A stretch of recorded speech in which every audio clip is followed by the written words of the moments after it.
Thank you for visiting ChristopherMedia.net. It's time to turn your bathroom into your personal sanctuary with Lowe's. Right now, save big on stylish fixtures and more storage, like a white shaker-style vanity cabinet with vanity top and mirror, now just $199. Or a dark gray vanity cabinet with white cultured marble top for just $299. Don't just do it yourself. Do it for yourself. Find more savings on everything you need for your home projects at Lowe's today. U.S. only, valid through February 2nd, 2021. It's time to turn your bathroom into your personal sanctuary with Lowe's. Right now, save big on stylish fixtures and more storage, like a white shaker-style vanity cabinet with vanity top and mirror, now just $199. Or a dark gray vanity cabinet with white cultured marble top for just $299. Don't just do it yourself. Do it for yourself. Find more savings on everything you need for your home projects at Lowe's today. U.S. only, valid through February 2nd, 2021. Thank you for visiting ChristopherMedia.net. From Asthma Core Studios near Detroit, Michigan, it's Unregimented. Gangsters, what's up, guys? And now, here are your hosts. Welcome to Unregimented number 267. I'm Chris. I'm Aaron. And I'm Rich. And the government's back open, huh?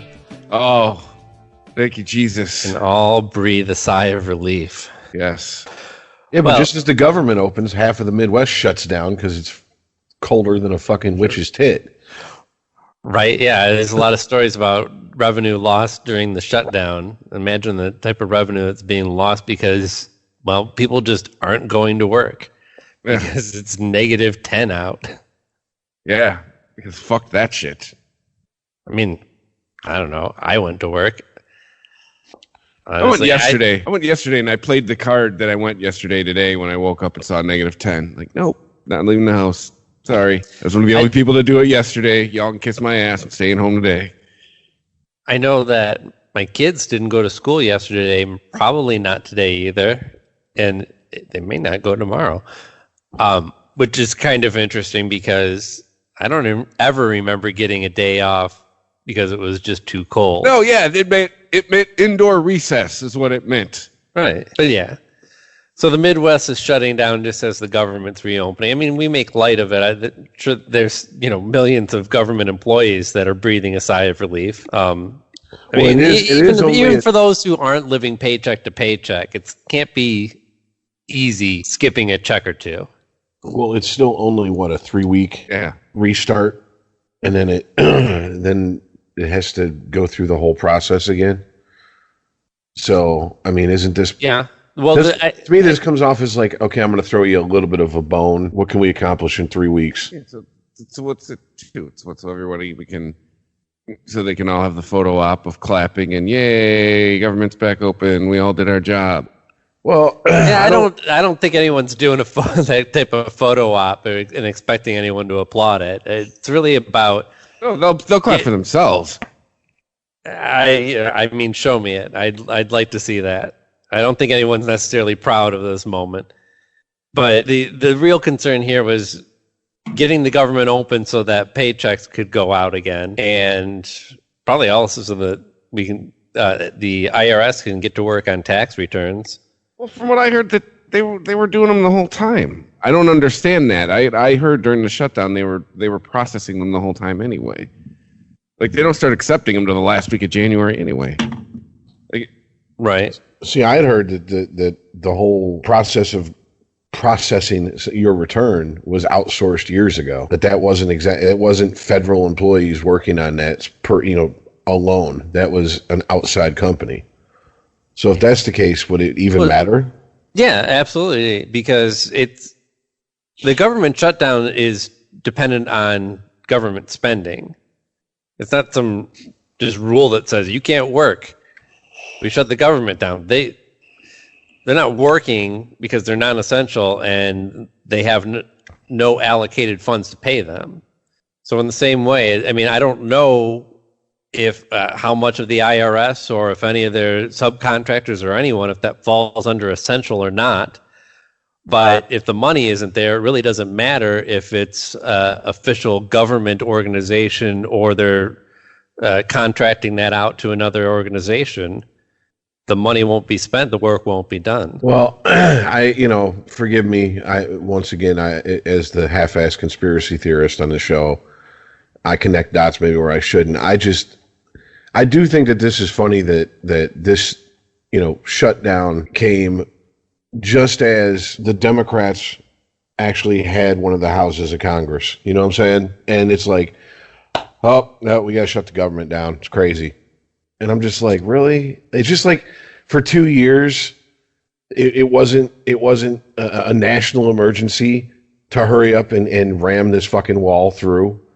But the minute the Democrats have any type of, just sliver of power now, oh, it's an emergency. We got to do it now. It's United States politics. Welcome. I don't think that's really a conspiracy theory at all. I think that's a correct assessment of what's going on. Well, if you're to the right of me, it's a conspiracy theory.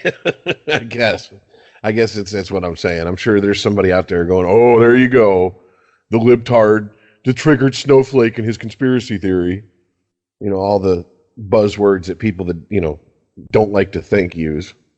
Mm-hmm.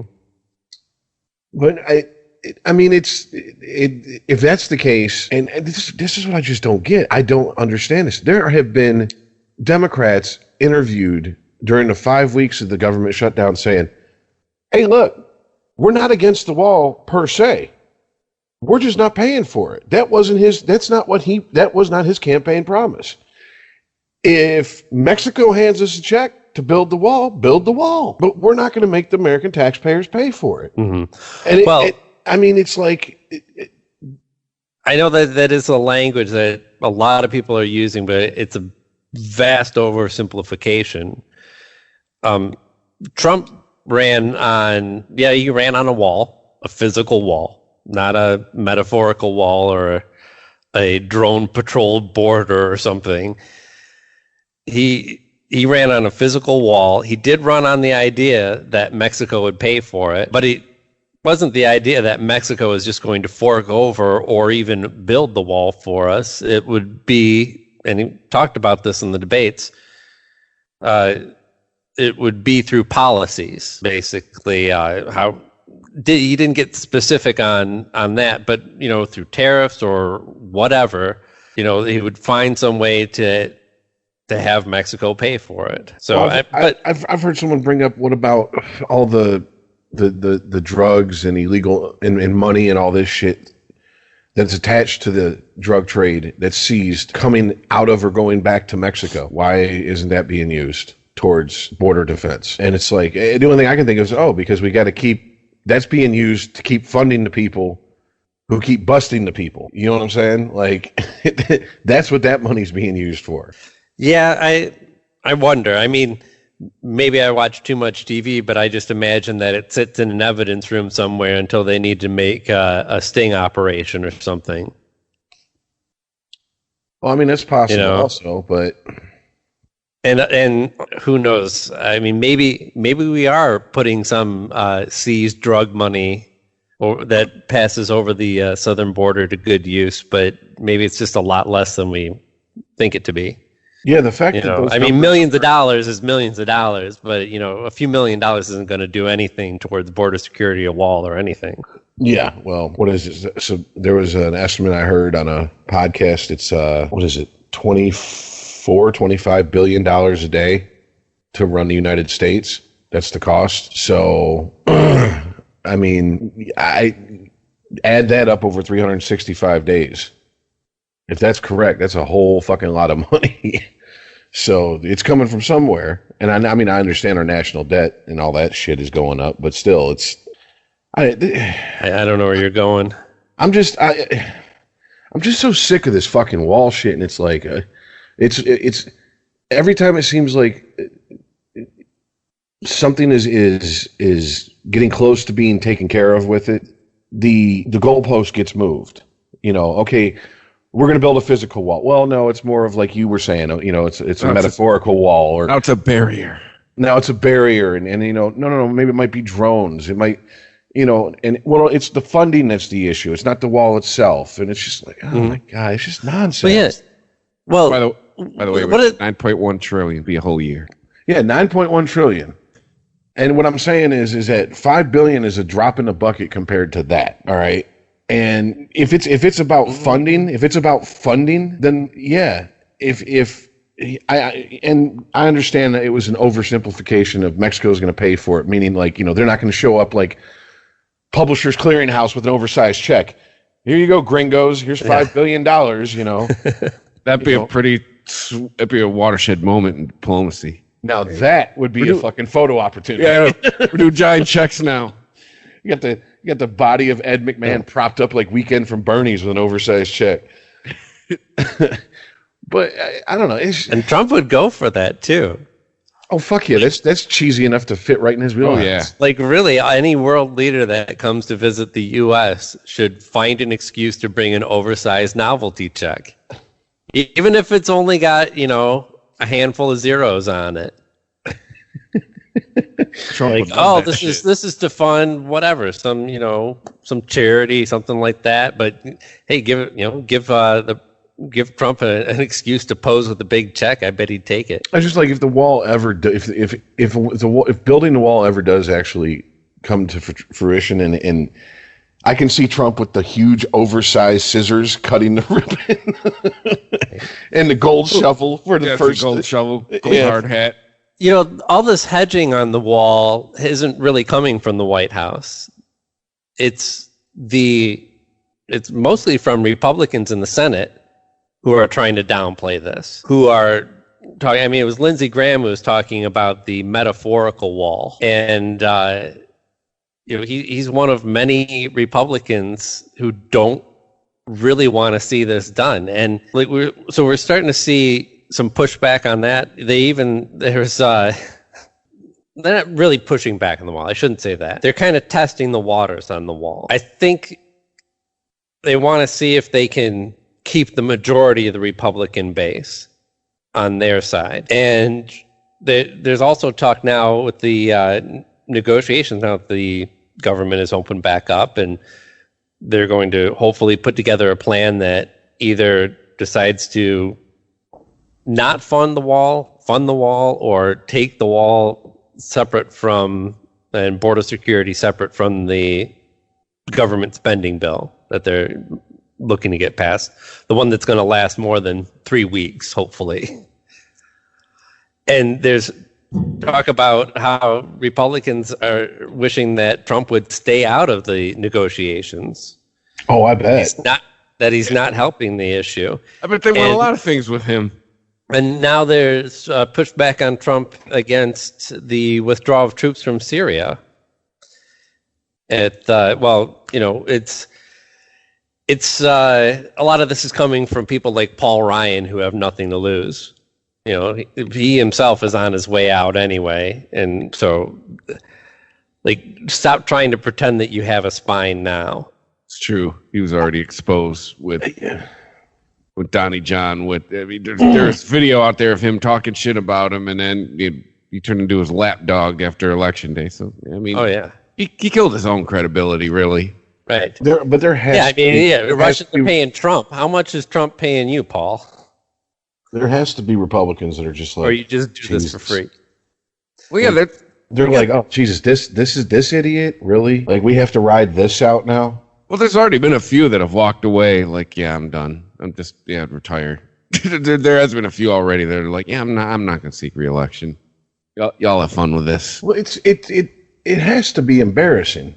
It really does, especially how quickly a majority of the Republican Party became the party of Trump. And I'm not talking about the politicians. I'm talking about Republican voters are like, yeah, it's not really about being a Republican anymore. It's about I'm for Trump specifically. And they got to be like, oh, Jesus, how stupid are these people? Somewhere Jeff Sessions snapped a pencil. I feel like this is kind of like one of those situations like where if you have a boyfriend, like if a chick has a boyfriend who's really pushy in bed, You know what I'm saying? Like, and he's always trying to see how much shit he can get away with. Like, you know, he's trying to pull the old bagless trick the first time he tries to fuck her without a rubber. Like, okay, I'm coming in. She's not saying no. Okay, here it comes. You know, I feel like the government's going, how much bullshit will the people take before they finally go, get your thumb out my ass. I said no to anal. Yeah, I really do. Well, when the Republicans tell you who they are, you have to believe them. It's right there in their language.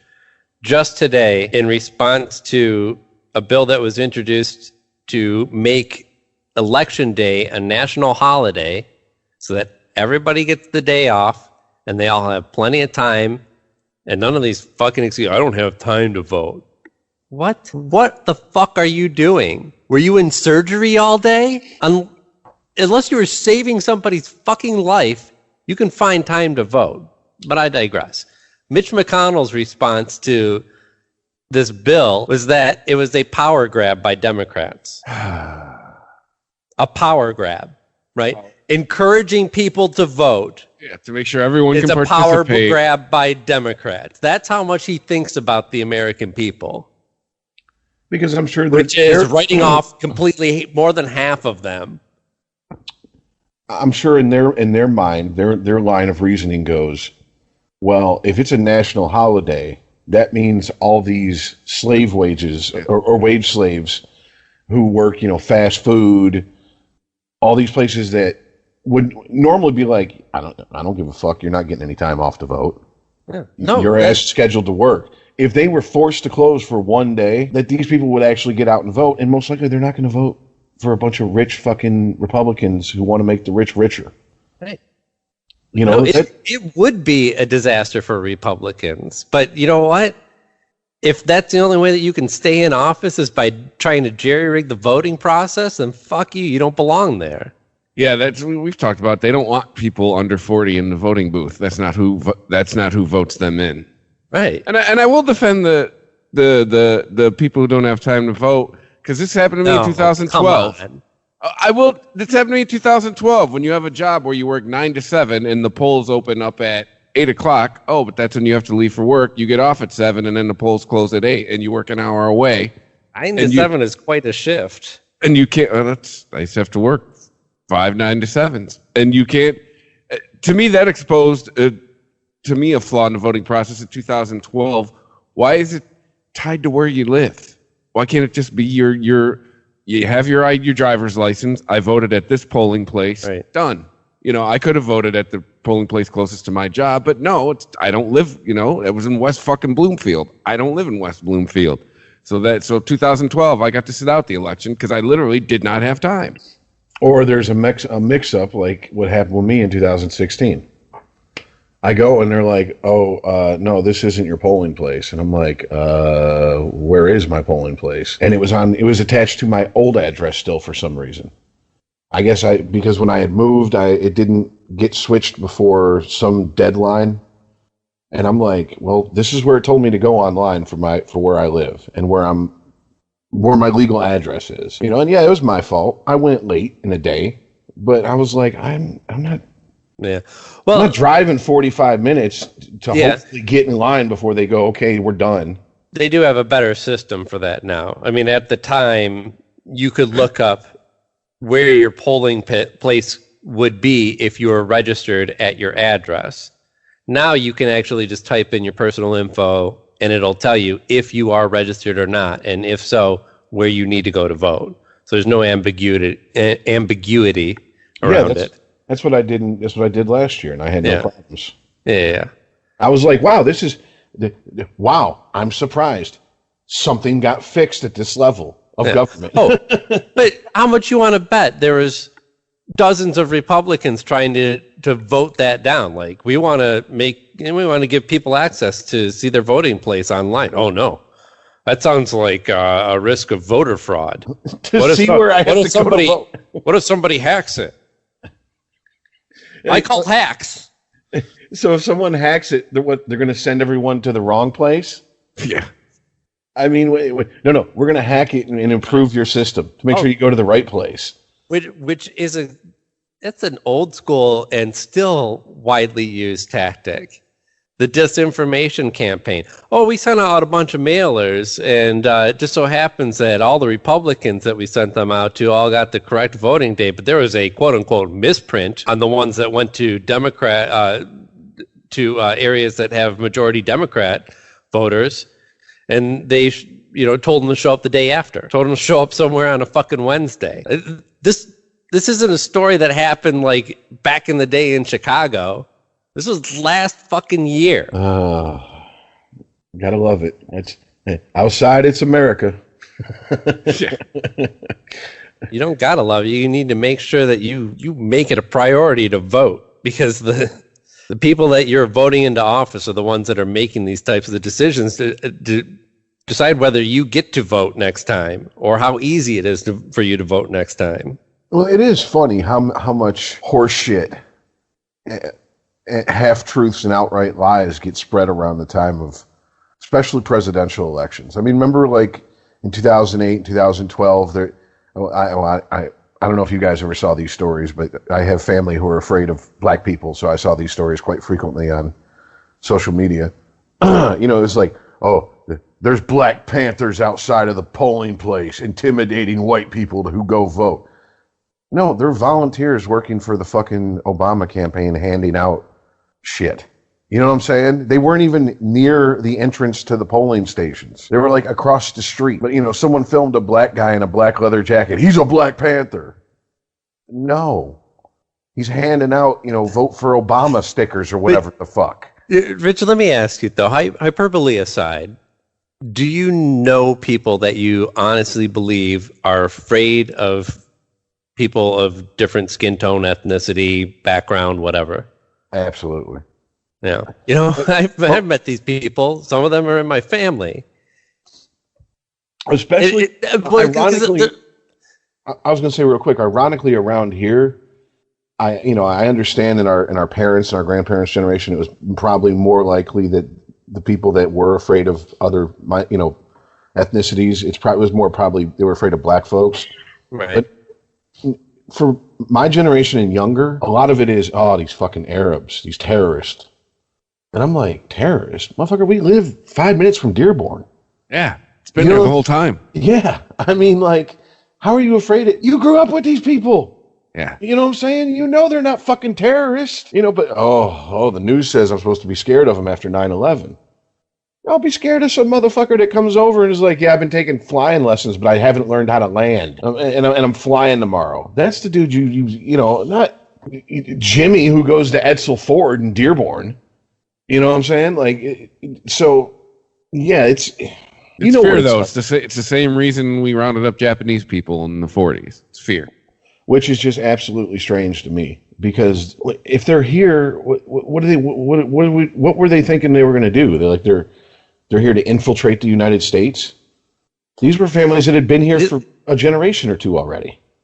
The reason I asked that question is because I'm a diehard Adam Carolla fan. Mm-hmm. Even though I disagree with him on just about everything, musical taste, political, just everything. I mean, there's a lot about human psychology that I agree with him on. About half of his opinions on human psychology I agree with him on. But he believes that the idea that there are people in this country that are afraid of people that look different than them is insulting to that this just almost does not exist in this country. That's the way he talks about it. This ridiculous notion that people are afraid of people who are different color. Oh no, he's got a dark skin tone. I'm like, well, maybe you need to get out more. Maybe you're the one who's too isolated. Because if you haven't met people like this, then he grew up in California. He grew up in a very progressive part of the country.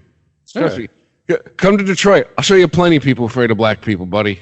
Yeah. Well, I mean, there's also a healthy fear, aka you probably don't want to be on the east side of Detroit at certain times of night by yourself. That is not about skin tone. That's about area. Exactly. That's what I'm. But that is just accurate, by the way, too. That's a healthy fear. That's survival instinct kicking in. Yeah, and then write that down if anyone plans to visit the Detroit area. Do not go to the east side, Coney Islands at 2:00 in the morning. No. You're not going to have a good time. Yes. even if you bring your black friend, it will not be the time for you. I bet you could find a good time. It might end up with you eating the wrong end of a switchblade. Yeah. But no shoes and an empty wallet. That's a healthy fear. Driving through Dearborn at 3:00 in the afternoon, and you see a sign for a shop in Arabic, and being frightened because you see someone in a burqa or whatever the fuck, I don't know what the hijab, right? Walking in like, oh, terrorist, oh, I'm terrified. That's irrational fear, right? But it does happen, and it's not that. The fear is these people are taking over. These people are changing our culture. These people are somehow affecting my way of life or taking my job. These are all the fears. And these fears are all applied to people of different color, different ethnicity. And that's legit. That's legit. I mean, there's a fucking asshole in the White House right now that represents that fear. I don't see how he can that out of all the things that he says, it drives me nuts. That's one of the biggest ones. Well, isn't that what the politicians who don't try to get people to vote for them by using fear, they get made fun of? Like, oh yeah, like we all heard this through 8 years of Obama. How's that hopey changey thing going? Really? And I mean, Trump is he just wallows in the fact that I'm not offering you any hope. I'm not offering you any change. I'm just telling you who to be afraid of. And it works. People apparently like being scared. Well, people have irrational fears and they want to direct them. It makes them feel better, like it's a release to direct those fears at a certain group of people. And I sound like I'm halfway defending the guy. Isn't that more of a tactic of the political party he has chosen, though? Like the right loves fear. They love it. Oh yeah.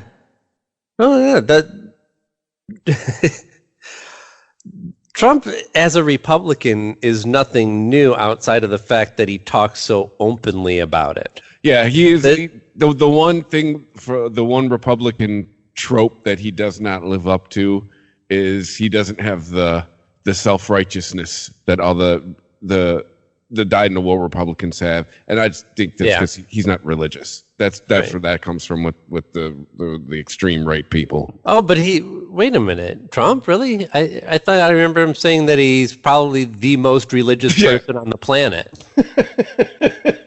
I'm pretty sure that's what he said. I mean, you got to take a guy at his word when he talks about religion like that. He doesn't declare a religion. He's just the most religious. So fuck the Pope. Fuck the Dalai Lama, you know what I'm saying? Like, he has the most religion, yes, of course. I have the biggest bigly religion or anybody else. And I still love the irony of so many of my Christ-loving, Bible-thumping family support Trump. And I'm like, you just put probably the first openly atheist president in the White House. And yet... He's been divorced. You're not supposed to get divorced. And like, supposed to get annulled? Not only divorced, but like he's got a mail order bride. He fucks porn stars. I mean, like has affairs while his mail order bride is pregnant. And they're just like, yeah, well, he's a flawed man. Where was this forgiveness for Kennedy? Where was this forgiveness for Clinton? Forget about the past. I mean, look, people can change, right? And if somebody changes their pattern of behavior, I like to try and give them the benefit of the doubt. Maybe it's just because they've seen the light. Maybe these things don't matter to them anymore. But then when you change and go, it suddenly doesn't matter if our president sleeps around or is, doesn't have the perfect family life that we envision. Like we just know what's in his heart, right? And then when Kamala Harris announces that she's going to run for president, almost immediately, but she had an affair with this ex-mayor of the city, and I think they were both married, and it matters again. Yeah, of course, because it's not your team. It matters again, right? You know what I say? Good. Now I call bullshit. You know what I say to that? She had an affair? Good. I'd rather, if we're going to put a woman in the White House, have a woman who's getting some dick and is happy on a regular basis than a bitter bitch who ain't had a dick in fucking decades. Okay? I don't care. I don't care. I cared when I was younger because I was raised to care. And then I reached a certain age where I was like, does it really fucking matter? Yet he's a scumbag on a personal level. He's a horrible husband. He might even be a bad human being overall, depending on how much bullshit he's pulled to get away with the cheating. You know what I'm saying? Because there's a difference between I got drunk at a work party and took a blowjob from a chick in a broom closet versus I'm a sexual predator who preys upon people. What's up? Well, I'm going to say, but you got to remember the argument come from the other side. It speaks to his character. That's the argument you're going to get. And that's when I just go, you're all politicians. You're the last people that should open up your cock holsters about character. Right. Yeah. Every one of you has been bought and sold. Quiet. Exactly. Your ethics are attached to zeros. Yeah. The fact that you've decided you should run for office speaks to your character. Yes. And not in a good way. Absolutely. I mean, we've talked about it before. It takes a certain amount of narcissistic, personality disorder to think I should run an entire fucking country. Yeah, you got to be a little bit of a sociopath to run for office. Let's be honest. But I think you can believe that and still believe that there are people worth voting for, because they could be personally just slime balls. How useful are they, though? That's really the question that people need to ask. I mean, that's what they asked about Trump. That was the question. Oh, he's not the guy that we want him to be, but how useful is he? What do we think he can get done? And in a way, that's the better question to ask, because that's the thing with Trump. Is that the question we should be asking ourselves in the voting booth, technically? But that's sorry, I'm bringing logic into this equation. My bad. Well, that is kind of what I'm talking about.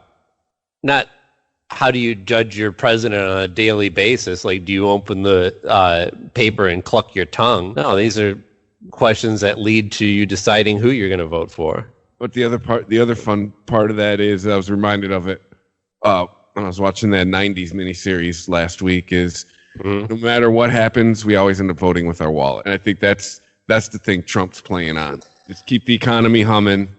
Yeah. We're all about to do our taxes for the first time under his new tax plan.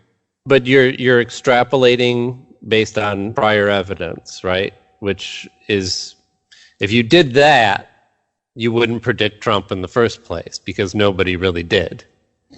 So I think that Trump is an issue that possibly, no pun intended, trumps the wallet issue. Well, the people who hate Trump. I mean, it's there. I've yet to see someone who if Trump gets brought up in a group of people who are like, I don't really care one way or the other. Like excuse me, who go, I don't really care for him, but whatever. It's no, man, fuck that guy. That guy's an idiot. That guy's blah blah blah blah blah blah. And there's going to be 30-40% of people who are going to vote who are just going to go, I'm not voting for him no matter what. You could literally run Satan against him, and I'm not voting for Trump. It's just not happening. It's time to turn your bathroom into your personal sanctuary with Lowe's. Right now, save big on stylish fixtures and more storage, like a white shaker-style vanity cabinet with vanity top and mirror, now just $199. Or a dark gray vanity cabinet with white cultured marble top for just $299. Don't just do it yourself. Do it for yourself. Find more savings on everything you need for your home projects at Lowe's today. U.S. only, valid through February 2nd, 2021. At LL Flooring, we're pros at helping pros find the right floor for even your pickiest clients. So if they want waterproof flooring, but it's got to be sturdy so their dog can jump around without making a mark, and strong enough to handle the broken no cleats in the house rule over and over and over again, all for a great price? That's easy, because we can help clients stay on budget while delivering on quality they want. Why else would we have over 400 floors? These are the floors homes are built on. Lumber Liquidators is now LL Flooring. It's time to turn your bathroom into your personal sanctuary with Lowe's. Right now, save big on stylish fixtures and more storage, like a white shaker-style vanity cabinet with vanity top and mirror, now just $199. Or a dark gray vanity cabinet with white cultured marble top for just $299. Don't just do it yourself. Do it for yourself. Find more savings on everything you need for your home projects at Lowe's today. U.S. only, valid through February 2nd, 2021. It's time to turn your bathroom into your personal sanctuary with Lowe's. Right now, save big on stylish fixtures and more storage, like a white shaker-style vanity cabinet with vanity top and mirror, now just $199. Or a dark gray vanity cabinet with white cultured marble top for just $299. Don't just do it yourself. Do it for yourself. Find more savings on everything you need for your home projects at Lowe's today. U.S. only, valid through February 2nd, 2021. Unregimented. ChristopherMedia.net. ChristopherMedia.net. Unregimented.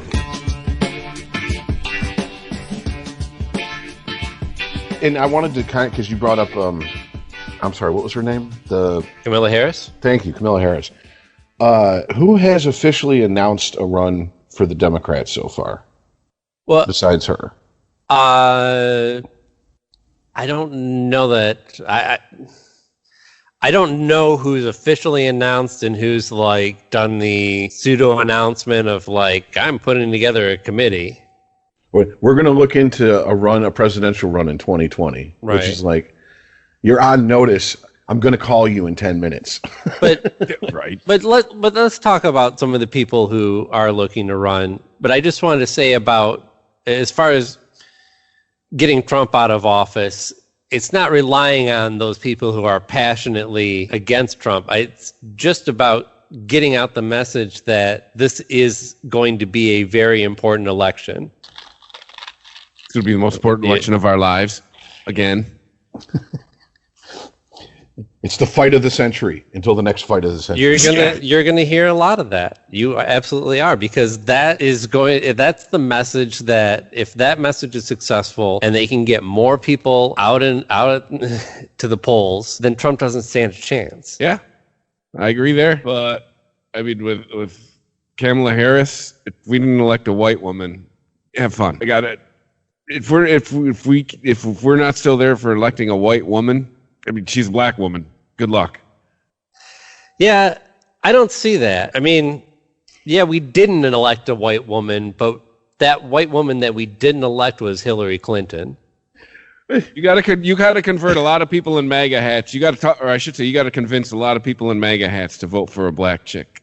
No, you don't. You don't have to convince any of those people. I just said all you have to convince is that you need to convince as many people as possible to get out and vote and offset the MAGA hats that are going to vote how they're going to vote. You know, if there's one thing that television and popular culture in my lifetime has taught me, it's that America loves a sassy black woman.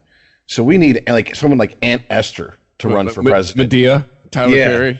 Yeah. We need like where's Nell Carter?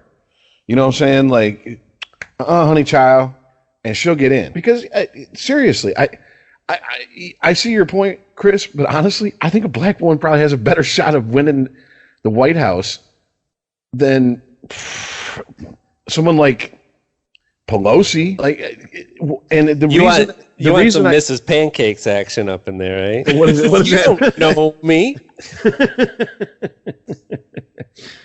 So what? I'm fat. If I want to have high blood pressure, I'm gonna have high blood pressure. You know.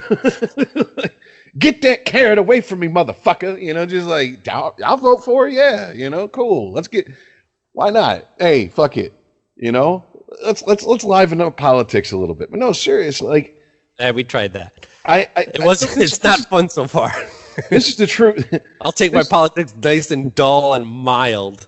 Yeah. A nice medium-sized, lukewarm, non-spicy bowl of politics. That's what I want. Most politicians come off as just very fake and plastic to me. Like the vast majority of them. Sure. And I don't know if it's a cultural thing. I don't know if it's just because our generation is starting to slowly creep in while the baby boomers die off. And so it's like, oh, I can relate to these people better than I can relate to some 85-year-old guy. You know, but like Obama seemed genuine. Didn't mean I agreed with him on everything, but he seemed like a genuine guy. Didn't seem like he was like full of shit. Whereas Slick Willie was just that, Slick Willie. He was so full of shit. Just waiting to hear, what do I have to do to get you into this country today? You know, waiting to be sold. Would you like the undercoating? Oh, man. That's how you feel every time Clinton made a speech. You have to be careful. I think you might have just made a new meme. I can picture them doing that for Hillary. Like have her at the border. And what do I got to do to get you in this country today? I just have like the caravan flooding through. Oh, there's 3 caravans now. Oh, no. They're right on top of us. My favorite one was game over. The caravan coming from Cuba. I was like, wait, caravan? From Cuba? That's not a caravan. That's a flotilla. Yeah, you know what I'm saying? It's an armada. Like, what the fuck? What, are they taking that land bridge from Cuba to South Florida that I don't know about? They just all mass together like ants and just sail across. And, you know, some of them die, the ones on the underside, but... Wait, what are we going to do? Are we going to send them to Uniroyal Tire to float over on? You know what I'm saying? Like, Jesus Christ. Here's a big-ass tire off of 94. Here, float on across to this. That'll fit about, a couple thousand of you? Come on. I mean, yeah, and once again, fear. Here they come. Oh my God! Mm-hmm. And it's like, really. Okay. Well, I mean, during this whole government shutdown over the wall shit, you could practically see the Republicans yanking at their collar like Rodney Dangerfield because they've got guys who cut them checks directly, not to Trump, directly to these Republicans that represent companies that want cheap labor. They don't want a wall. They don't want immigration reform. Go ahead and spread your politics of fear. Let's just stop short of keeping the maids from coming into the country. Exactly. Because if you really want to start clamping down on illegals being here and working, start hammering the employers. Best Westerns. Start hammering the employers who hire these people. Yeah. And they're not walking over the fucking border in a caravan. They're flying into this country and staying because they're getting hired. They're getting hired by some of these companies. They just go, oh, you know, we need a few seasonal workers. We've already got some IDs and some fake social security numbers. We just need to apply them to whatever random Mexicans show up. They'll go fucking hammer a check under somebody else's name at the gas station. Nobody's going to give a fuck, and send that money back home. Shit. The employers are fine with this arrangement. Trust me on this. Someone's got to do it. Whitey ain't doing it. Whitey will do it. Whitey will do it for a fair wage. And I mean, well, that's ultimately the problem, isn't it? If they can put a quarter more in their pocket and exploit somebody, that's what they're going to do. It's a quarter more in my pocket. Fair wage, and it doesn't mean anything to these people. I mean, that's one of the things I try to explain to people when they start talking about, oh, these are jobs that Americans won't do. You're right. For $5 an hour, no, they're not going to do these jobs. All right. Who are they getting to do these jobs? People that are so fucking desperate they'll cross a continent and take a month and risk life and limb to do so, to get here to take that job. That's how desperate these people are. All right. That's the only people they can get to do these fucking jobs. It may pay half minimum wage, but it's still 10 times what they make in their home country. So it's worth the risk for them. Exactly. And but if you have to give that job to a citizen, then you're going to have to pay a minimum wage, and there's going to be plenty of people taking that job. Yeah, and God forbid you have over 50 employees, and you got and they're all full time. No, you got to provide some sort of medical insurance. That was killed a while ago. Here's one thing that I do agree with Adam Carolla on. When he talks about, what are you going to do? You're going to get rid of these migrant workers. You won't let them come in and work. And now a head of lettuce is going to be $5. He's like, okay, then that's what it is. And granted, this is coming from the mouth of a millionaire who has no idea what a head of lettuce costs anyway. But he's like, look, if that's what the market is, then that's what it is. If you want to look at legal solutions or subsidies to keep, vegetables at a reasonable cost or something like that, let's talk. But to just, try and coast by on an illegal solution is what we're doing. Well, the argument to that will just be the car companies. And then the jobs will just go away. Eventually, they'll get them out of the country. Mm-hmm. They just won't be here to fill. Well, I mean, eventually they're going to run out. As it won't happen in our lifetime, but as they country hop and the standard of living keeps rising in these countries they hop to, they're going to run out of countries eventually. It's not like there's unlimited land. This isn't a procedurally generated video game. But there's every area you walk into is created as you walk into it. But there's always going to be the Texases of the world, so to speak. There's always going to be some country that's going to, their economy is going to be in the shitter. And hey, come over here. Yeah, what, Texas? Right. What, you won't pay shit? No, come over here. Pay your workers whatever you want, just to get you to come there. Well, when you talk regulations and taxes and stuff like that, that's something that's a playing ground that America can compete on if it chose to. What it can't really compete on is the bigger pull of places like China and Taiwan, is that they don't give a shit about their people. Yeah. They are people factories. Go make babies so those babies can work for us, so you can generate tax dollars. And, just if some of you want to jump off the top of the building because you don't like working 12-hour days in dim light, well, then the rest of you got to make more babies. They don't give a shit about human rights. Sure, and that's what you can't compete with. If you go to a country that doesn't give a shit about human rights, you can work those citizens like fucking dogs. Yeah, and they do. And they do. But the madness of it is shit like, oh, hey, here's 180 billion, GM. And GM goes, hey, thanks, appreciate it, American people. Now we're moving most of our fucking manufacturing out of the country. Why? Because it lines our shareholders' pockets. Whoa. You don't think you owe a little something to the people that bailed your ass? Was China handing you all that money? Was Mexico handing you all that money? No? Well, then maybe you should fucking not bite the hand that feeds you. Yeah. Yeah, but are you going to be able to convince their shareholders to see your worldview? That's the problem. Unless you can, then good luck. I mean, that's the problem. Look, unless you're dealing with an absolute fucking retard or someone who is like clinically insane, no one would choose to be, live in poverty over, I'm not saying wealthy or rich, but not having to worry about where your next meal's coming from. How many, if you ask 10 people, and like I said, unless one of them are crazy or just full of shit, they're going to go, yeah, fuck yeah, I'd rather live a comfortable lifestyle than have to scrounge for every meal and a place to sleep at night. But I don't know. I don't know where I was going. I think that you would find people, it depends on, it.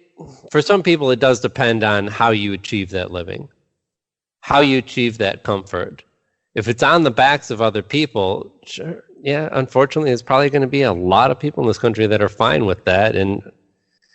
But on an individual basis, yeah, you are able to find people who aren't okay with that, who aren't okay with basically living high on the hog at the expense of others. When you get up to that super rich level, these people who are actually the shareholders, who are on these boards making these decisions, that's not even a factor. They don't care. Exactly. It's not like there might be some maliciousness in a few of them, but for the most part, they're just like, I just don't give a shit. Just make sure the money keeps rolling in. I don't care who gets trampled as long as my bank account stays fat. And you can't reason with people like that. You can't try to go, don't you think this is a little fucked up? I mean, if 100 people have to die for you to make $1, maybe you're doing something wrong. Well, whatever. It's another $1. Well, here's the Sophie's choice of it all, though, Rich. Would you shareholders or a government entity? Which one do you choose? Which one's easier to kill in a revolution? That's probably not government because they got the military. I mean, you could have a private military, but I don't know. I know we like to talk about how we're all Americans, but are all of us really? I mean, the 1% of wealth in this nation, are those people really controlled by American laws? Do any of the decisions that America make directly affect them when they can just move their money somewhere else? They belong to a bigger world society of the rest of the people that are as rich as them. Well, that's what they really belong to. They don't talk about it before. You get to a certain income level, laws don't apply to you. You get to a certain this country. It's whatever you can afford. So it's again, we're damned if we do, damned if we don't, right? It seems that way. Yeah, I mean, because we're not going back to the day. For all the talk of let's make America great, and these people that say, they pine away for the beaver cleaver days. They really don't want to go back to those tax rates on the fucking wealthy. Because the max tax rate was 91%? Are you? There would be blood. You would see millionaires with machetes in the street chopping people up. Like, you can't have that much of my fucking money. It's not happening. All right, it's just not going to happen. For any politician who honestly put that forward and started to get traction, they would get the JFK treatment. Hey, come on down to Dealey Plaza and riding this caddy that's a drop top with the top down. Hey, there's going to be a parade. You're the Grand Marshal. Get in this convertible. Yeah, exactly. There's no fucking way it'd be allowed to happen.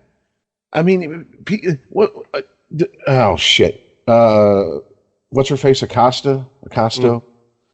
She brought up taxing like the top 1% or whatever, 70%. Right. And the fear mongering that started from the right was she wants to tax everybody at 70%. First of all, you ain't a millionaire, motherfucker. Don't worry about it. You know what I'm saying? Like you're acting like she's trying to dip into your pocket. Well, it's just what Fox News is telling them to think, anyways. Fox News has a very unhealthy obsession with her. Well, I mean, she does kind of make it easy. That's the other part of the conversation. That's telling Aaron she takes the bait. She got. I'm sorry, she got the crazy eyes. Someone superimposed a picture of her with her crazy eyes over Manson with his Manson lamps, and it was like interchangeable. But she's acting her age, which is telling Aaron, like, I understand, but at the same time, she's gonna fuck it up for. We want people to think that we want hope in the youth, right? We want people to always give youth a chance. She's gonna have people write people off under 30. Like, we tried someone under 30. Yeah, I think you're always going to get that. You're kind of talking about her like she inherited this office or something, or just like showed up and they're like, "Oh, we got this empty seat. Do you want it?" That's an accomplishment, right? She ran and she won. Yeah, you could make the same argument for Trump. I mean, yeah. But it's just but nobody's trying to say that Trump hasn't accomplished anything, and that's how she's being painted. No, I'm not. Look, I'm not taking away from her, and if that's how I came off, I did not mean to come off that way. I'm not taking away from her accomplishment of getting elected. She is an easy target for people, like I said, because she said, "Yeah, let's tax, the 1% and a 70% tax rate," and just like Chris said, Fox News said, Oh, that means she wants to tax everybody at 70%. That's not what she said. It's just not, it's a blatant lie. I'm not even going to try to pretty it up with it's a falsehood. It's a fucking lie. I saw the words come out of her mouth on the video. That's not what the fuck she said. And these people just buy this shit. And for some reason, it sticks to her. And I hate to say it. Yeah, because she got crazy eyes. I mean, yeah. It's the same type of lie that they talk about, like, under Trump's new tax plan, they talk about what the average citizen, right? The average tax break, the average tax back, the average tax refund that they're going to see. This average includes that 1%, which wildly skews that number. And it's a complete misnomer as well, because take the average person. The average person is going to see, they're going to pay $2,000. Like, what?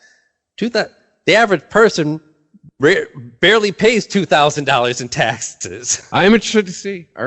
Allegedly, our standard deduction doubled. We'll see. Should be interesting. Well, it's also amazing how easily and cheap it is to buy off the American people. Remember the whole under Bush, you're going to get $500 back. People were like, woo, $500. So what are you going to buy? Half a month's worth of fucking health care? I got my W check. What was it? I got $300. Something like that. Yeah, I think it was $300. Yeah, I spent that shit. Probably spent most of it on weed, set aside a little bit for I was going to say, I was like 22, 23. Definitely probably just went to weed. Hey. I set aside a little bit for a fuck Bush hat. And and said thank you. I got my W check. But yeah, I mean, seriously, it was like that's what it takes. When he said that, we vote with our wallet. Yeah, dude. I turned when he said that at the State of the Union, I believe it was when he said it the first time. I turned and looked at my wife at the time, and I said, he's literally like, I'm going to buy your vote. Yeah, did he just bribe us? How many people do you think in 2004 remembered that shit when they were in the voting booth? Probably a lot of them. Like, he sent me a check. Vote him again. And that's how stupid we are as a collective society. $300. Ooh, I can get a new pair of tires or a new set of tires. You got my vote. Or, in 2004, completely ruined. What's his face? Howard Dean. Howard Dean. He's excited. He's a man of passion, and it ruined him. Yeah, he made a funny noise because he was pumped up, and well, that ruined him. He's unhinged. Yeah. Oh God, Jesus.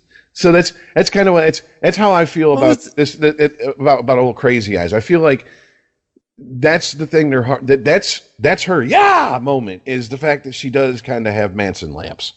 You know what I'm saying? Like it's like, you look a little nutty, sweetheart. Close your eyes a little bit, okay? We shouldn't see that much white at the top and bottom of your eyes, okay? Hey, her age group could be the Adderall. Just saying. But I'm sick to death of these stories because they're meaningless, right? Our politicians should be talking about ideas. They should be talking about plans. It's not that she's put together some bill that proposes a 70% tax. They throw the right latches on to this this senator said this and this congressperson said that and this is what they want to do. Okay, well, let's talk it through. Does it make any sense? Does it go anywhere? Is it helpful or not? Is it hurtful? It's an idea. It's not a plan. It's not a bill. Nobody's voting on it. Like, so what? She said that. What does that mean? What does it mean? I can't even think of an example of what that means. She said it. It's something that she said. Trust me. Tax the rich at 70%. Okay, let's talk about that.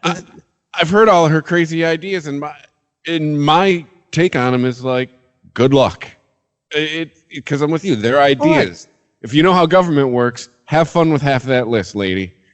Yeah, but I think part of the problem that we get these stagnations in government is that it's like we don't even want to talk about the ideas that we think have no chance of winning. So we're going to go with the safe route. I think I don't know if this made it on the air or not. When we were talking, I think part of it too, the right's jealous. They wanted the sexy young Hispanic. Oh yeah, they did. You know, I got to say, did you see the video of her dancing? Mm-hmm. Yeah. I wasn't thinking of the Dave Chappelle drop, you know, hey, crazy dancing, making my penis soft. I was like, who is that? She's kind of hot. And I was like, oh, that's Manson lamps. Oh, shit. Manson lamps. Like, I was like, oh, all right. Okay. You know. Yeah. I like how that was used an example of how she's just not a serious person. Oh, get the fuck out of here. Or it was too sexual. Like, Hey, she was for her fucking school. It was like the nerdiest fucking sexy dance I ever saw. Hey, Republicans, you never been to a wedding? Sure, there's footage of all of you having a couple drinks at somebody's wedding, and then, you know, Kool and the Gang comes on. Yeah. Oh, no. We got one person, one representative that has rhythm. What are we going to do? We got a representative who can count to 4. We got a representative who can catch a downbeat. Oh God, yeah. Well, I mean, look, I'm the way I look at it is my part of my job in this podcast is to make fun of goofy shit and try to get a laugh out of shit. But that doesn't mean that yes, I am goofing on her for her eyes and her the dance video. I'm not going to see Charles Manson every time I look at her, thanks to you. But that doesn't mean I think that she is Charles Manson. Mm-hmm. You know what I'm saying? That doesn't mean I think that she's like, you know, giving out hand jobs in the VIP. I mean, she was. I mean, I'd like to meet the club, but you know, that's just me, you know. But it is what it is. But the problem is there's people who don't understand that, who can't just be like, okay, she was a fucking kid. It was a college video, whatever. She's, you know, she hit the genetic lottery in a lot of other ways, but she got the crazy eye gene. I guess for me, the other part was, and I'm not painting it as something stupid, but it's like, wait, somebody did something stupid in college? Holy shit.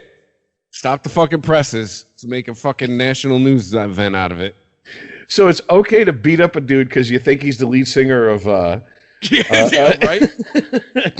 What is that? What is it, Red Wine Group? UB40. Yeah. Hey, that faggot looks like the lead singer of UB40. Beat him up, guys. That's cool, but you can't dance on a video. All right. You can't have.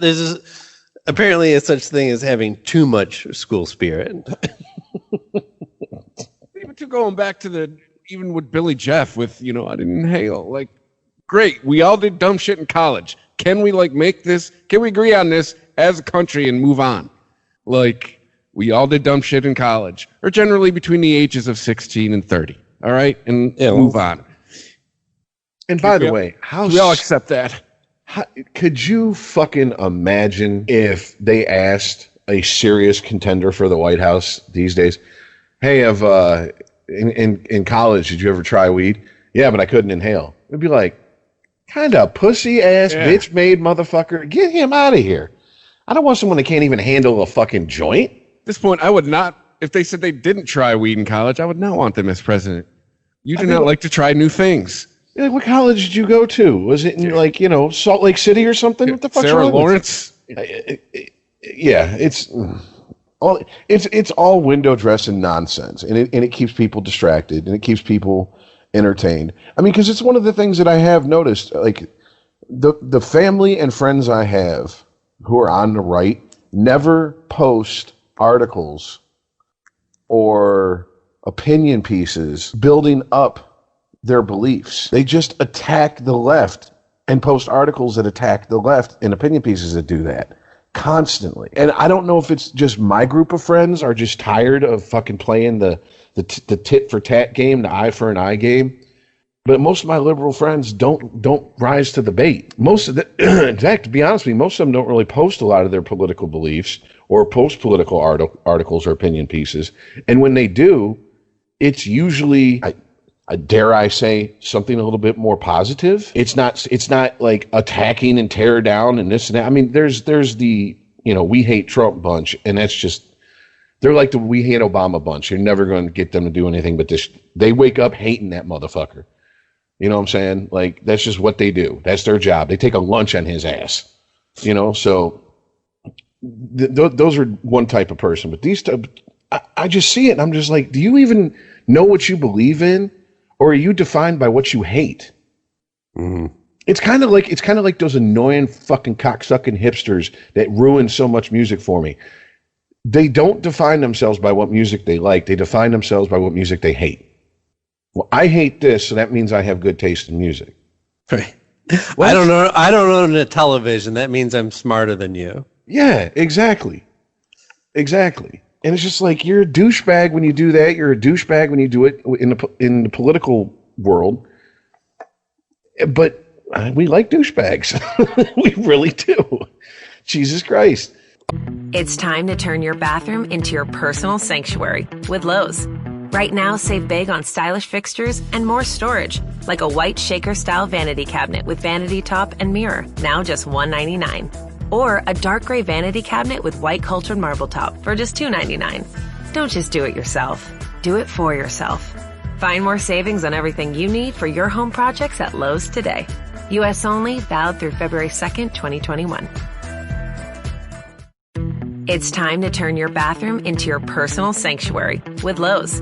Right now, save big on stylish fixtures and more storage, like a white shaker-style vanity cabinet with vanity top and mirror, now just $199. Or a dark gray vanity cabinet with white cultured marble top for just $299.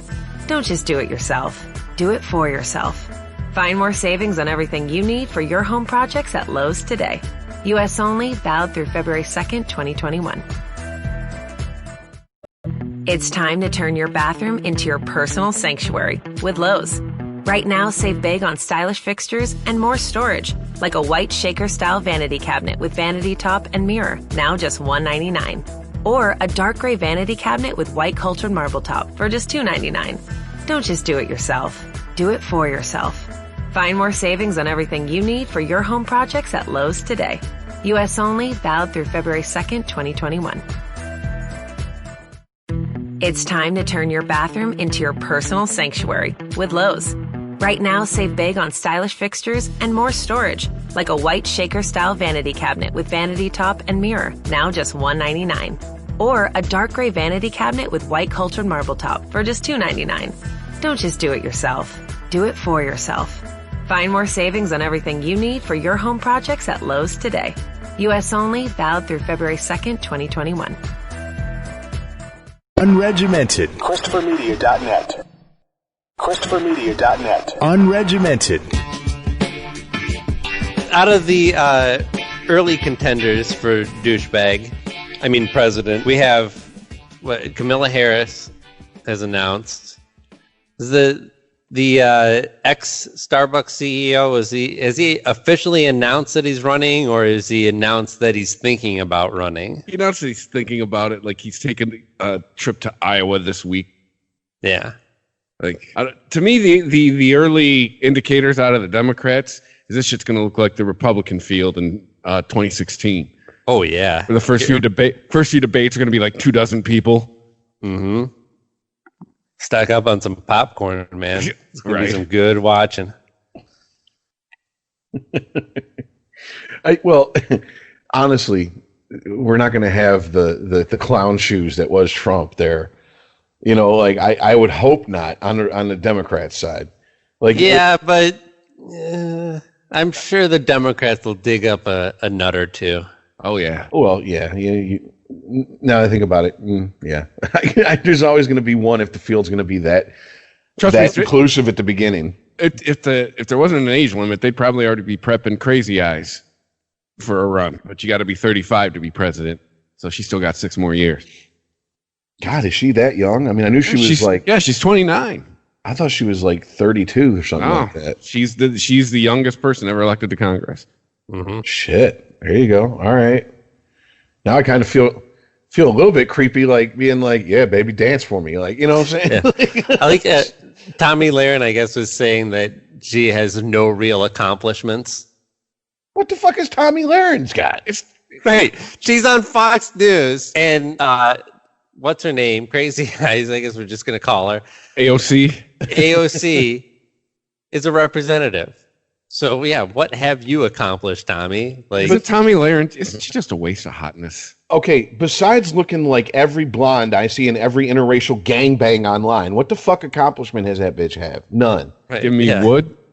If she didn't look like that, no one would give a fuck what comes out of her vapid fucking hole. No, but she's a Fox News prototype. Right. I mean, it's... Oh, no, there's proof for that because she didn't used to look like this and nobody gave a shit what she said. This is why, you know what? Maybe this is why women need to run the world. Because guys will listen to a woman just because she's hot. There's proof. Yeah. Even if you're talking loud and not saying a fucking word, we'll listen to you because you're hot. Like, she's hot, dude. They're like, yeah, but she's an idiot. Yeah, but she's hot. Oh, that's true. Isn't one of the first stories we learned in school about the Trojan War? It's all over a woman.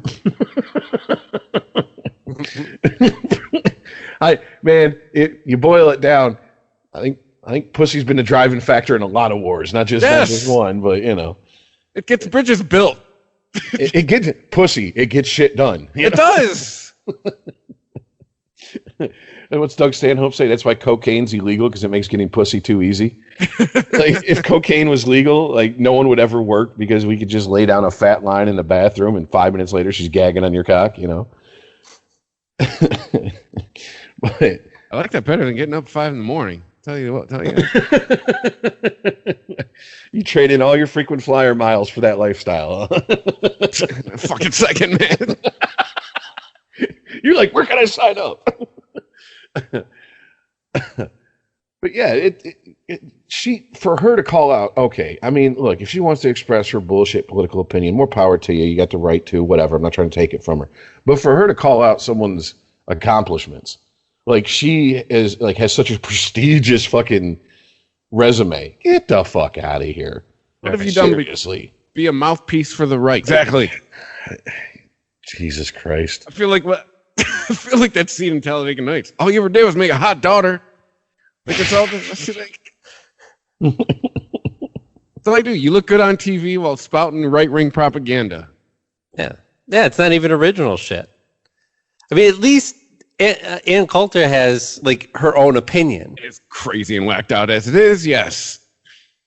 I mean, I don't know. I think that I disagree with Ann Coulter on a lot of primary issues, but I think that she does a good job of defending her stance, at least. That and not she just had a couple weeks ago. That's the shit that drives me nuts. So she said we voted for Trump and got jabbed. Yeah. Shaker. Stop it! Stop it! Stop stoking those flames. You are part of the fucking problem. What problem? The whole because hasn't she been the one that's been beating the drum on the wall? Been riling up Trump's base. Sure, and that's why she's called Trump Jeb, because he kept backing down off the wall. Cool. It's just I don't know. I don't see what your beef is with that particular tweet. It's you're standing around a fire pouring gasoline on it. That's what that tweet is doing. But that's her job. I mean, let's be honest. Trump the fire? Yes. I would say that his base is the fire. I mean, she likes Trump in as much as that she thinks that he can be useful. But to me, it's just standing around fanning those flames with his base. Yeah, Mexico's going to pay for it. Yeah. Like we don't need that. There's enough of that. From my perspective, I take her at her word that she just wants to see a president keep his promise, right? And the wall is a big part of why Ann Coulter voted for Trump. Who's going to cut her lawn when they build the wall? I think that she's actually an exception that's not buying into the personality of Trump. And Ann Coulter is a smart woman that I disagree with. Tomi Lahren is a fucking dye job. A useless fucking idiot. She's nothing. She's a zero. But you'd still hit it. Yeah, she doesn't look like Skeletor, so she's got that going for her. Well, I also don't vote with my dick. Not if you voted for Hillary. That's I've never. When have I ever had a chance to vote for somebody that I'd want to bang? Granholm? I mean, if I had to. I don't think she was horrendous. Whitmer, if you're into brunettes, I mean. But I didn't go, oh, she's getting my vote because she's got my mom's haircut. That's sexy. No Oedipus complex on your end, huh? Tell me to make my bed. Tell me to clean my room. Yell at me for not picking my clothes up. Oh, shit. Can you cut the crust off, Mom, please? Well, what is ex-CEO Starbucks man's name?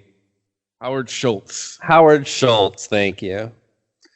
So Howard Schultz wants to run as an independent, which everyone seems to believe is going to basically give us a redo of the 2000 election, right? Yeah, it took 24 hours for that news to be out there for people to start saying you're going to help reelect Trump if you vote for this guy. Mm-hmm. Strap in, everybody. It's only February of 2019. When you said a replay of 2000, we're talking about Nader, right? Yeah. Okay. What percentage did Nader get? Do you guys remember of the vote? I don't. And wasn't 2000 called the replay in 92? Well, I want to say like what 5%. Okay, because I was going to say the documentary you said you watched in the 90s, was it the CNN documentary? Yeah. Okay. When they were talking about the 92 election, if I remember correctly, Perot got like 18% of the vote. Yeah. Perot was pretty much what cost W his second term. Papa W, yeah. Yeah, but, my yeah. Or Daddy Bush, yeah. HW. Yeah, okay, no, you're right. I should have said 92 and not 2000. That is a much better example. Well, no, the reason I say that is because that was, at the time, I didn't realize how, because I was so young. Mm-hmm. Like, I remember the 88 election. I remember 84. But, I mean, I was just like, oh, there's people running for president in 84. 88, I kind of remember a little bit better because of, that's when I started seeing, like, the family tensions during the holidays as election time was coming. I was more tuned into it. But 92, I was really paying attention to, but I just didn't realize how unusual it is for a third candidate who's running as an independent to get that much of the vote. Yeah, that was a referendum, and that too that ties back to what I'm talking about. That's where the whole thing about people voting with their wallets I keep referencing, because they made the point the reason Bush lost was Perot ran on the economy. Bush was riding high on that whole Persian Gulf. He had some of the highest approval ratings ever as a president, but the economy was in the shitter. That's why he lost, because Perot saw that and he exploited it. So it's. Well, what do you think you would rather have? Let's say if I gave you three choices for a Democratic forerunner, and it was. Or no, I'm sorry, not a Democratic. Let me rephrase that. Let's say I gave you three choices to go up against Trump. One is Schultz as an independent. Two is Bernie as a Democrat. And three is Hillary Clinton. Bernie. I'll take someone. Because Bernie as a Dem? We've played the outsider card. We're playing the outsider game right now. No thanks. I'll take someone who's done government before. Give me Bernie. Yeah, I think I might agree with you on that. Although, I want to see. I want to see a third party be a reasonable alternative. I'm with you. I'm tired of Coke or Pepsi every 4 years. I want some Faygo. Yeah, there you go. Here's some Kool-Aid. We had Kool-Aid. We had Obama. Oh, snap. Yeah. I mean, drink. I think even if a third party candidate doesn't make it into office, I think you still get a wider variety of ideas being tossed around, at least, because you can't just automatically go, well, my stance is whatever the opposite of that person's stance is. Unfortunately, though, I think that's the new political landscape. Trust me, I'm with you on let's see someone else have a shot, but right. So I think we're box checkers now, unfortunately. Well, we also long term you would like to see more than just a two-party system, but this isn't the time for it. How about best person for the job? You took the words right out of my mouth. I was about to say, like, I almost feel like what is the point of political parties at this point, except for to give people that like very base instinct of I belong to something that humans seem to like crave and want. Like it's not just good enough that, okay, I like this person, I'm going to vote for him. No, they belong to the same party as me. And I can tie my identity to this party that I'm a part of. You know, it's almost like the belief in something bigger than yourself. You know, as they call it in AA, a higher power, you know, of your understanding, not necessarily God, just something that's bigger than you. And that's human nature to want to be a part of something like that. But does it do us any good, really, at this point in politics? I mean, we will pass up people because, they have an I by their name instead of a D. I think it's a greater shift from, you know, we went from wanting to being part of something means being an American. And now you have to subdivide that into liberal or conservative. And that will then tell you how actually American you are. You know, that some believe that conservatives are more American than liberals are, and vice versa. Oh yeah. I mean, that's a drum. That's a well-beaten drum that needs its drum head changed on a regular basis. That the right beats on. That the left doesn't care about America.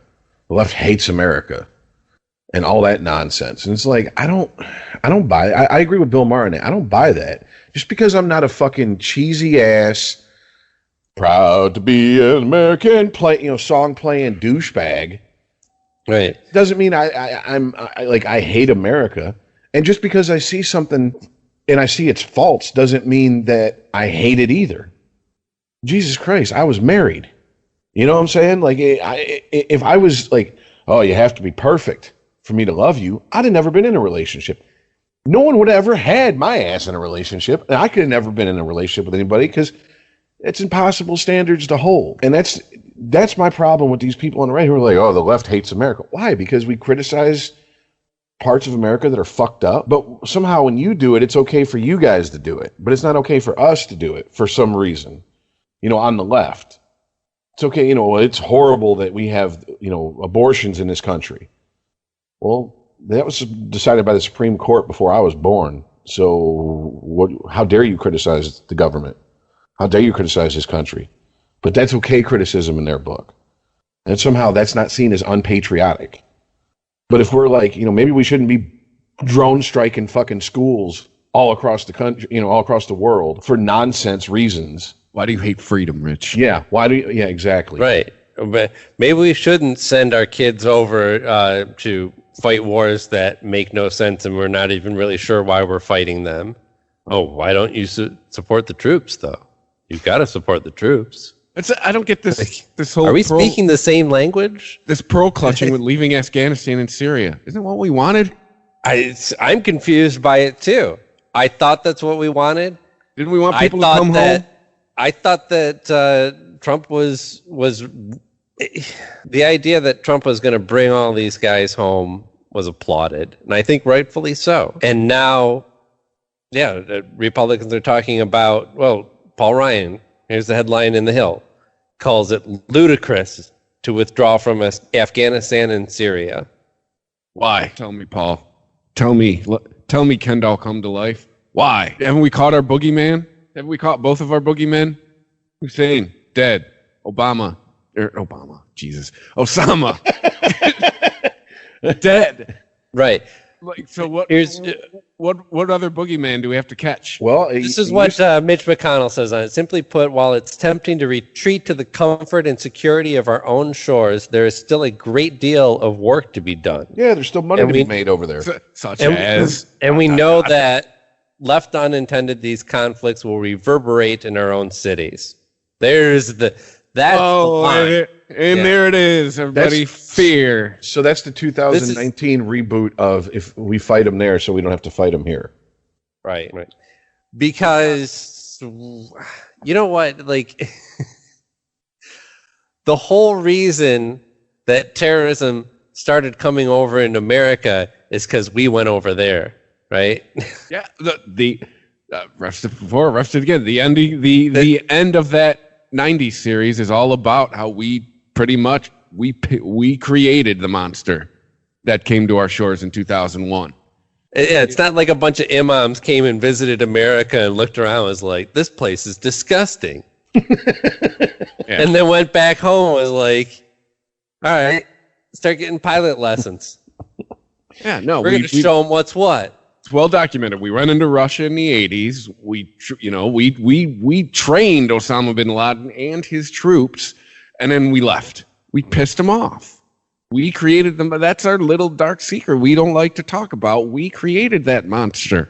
And we also did something that we really need to stop doing, but we're not going to do it anytime soon because it's just not cost effective for the military.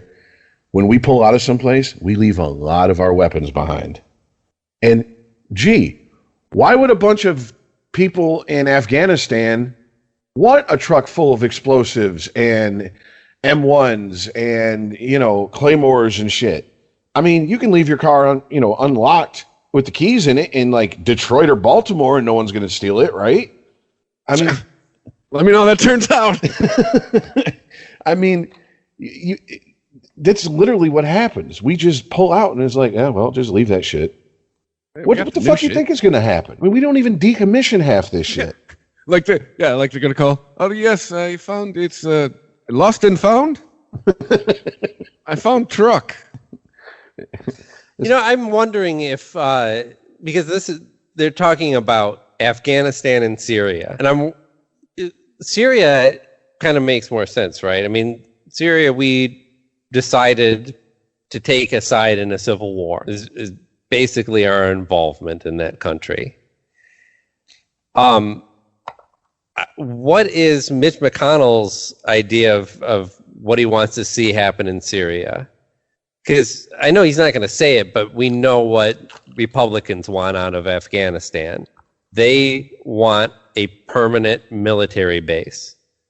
They want a metaphorical road right into the Middle East that will help protect and secure their interests. That's what they want. That is the unfinished business that nobody really wants to talk about in Afghanistan. Well, I'd ask those people, so then why are we still in Germany? Nothing more to protect there. Because you have to have bases all over the place to maintain an empire. I mean, and let's just call a spade and tell the truth and shame the devil and just get it out there. That's what America is. Yeah. We're the modern day Romans, folks. Right. And I mean, it's like if you have two families and you're like, I don't love my other family as much, but I got to show up every once in a while. Well, you asked a good question. Put on a good face. What are we doing in Afghanistan and Syria, et cetera, et cetera? Here's the reality of the situation. After 9/11, it was we're going there to fight terrorism. And after 17, 18 years of it, the people in charge realized people don't give a fuck about what's going on in Afghanistan anymore. We don't get the updates of how many soldiers were wounded, how many soldiers were killed on the nightly news like we did at first. It slowly faded to the back of the public's consciousness, and the politicians were like, great, now we can just fucking run wild with it and do whatever the fuck we want. Yeah. Because no one cares. McConnell goes on to say it would recognize the danger. I don't know if this is a misprint or not. It would recognize the danger of a precipitous withdrawal from either conflict. We've seen the cost of a precipitous withdrawal before Iraq. In Afghanistan, we've seen the downside of telling the enemy they can just wait us out. Okay. I don't agree with either of those as facts, but there's a statement in there that's missing, and that is that we should be staying there until X, right? All I heard was fear. That's what nobody's saying, right? If he was saying, no, we really need to stay in these countries. We need to stay in Afghanistan until blank. What is that? Then I might believe that he had actual intention. They have no fucking idea what they want to do. They just don't want to look like schmucks. Yeah. At least lie to us like you are with Syria and call it a humanitarian crisis. Right. I just think they honestly go, we don't even need to pretty it up much anymore. so few Americans care that it's almost an insignificant number in their mind. I mean, I've had conversations with people who were like, wait, we're still in Afghanistan? This was like 4 or 5 years ago. I'm like, yeah. Really? Oh, I didn't know that. I thought we were done with them. I'm like, okay. Can you imagine that during Vietnam? You'd be like, when did you get out of your coma?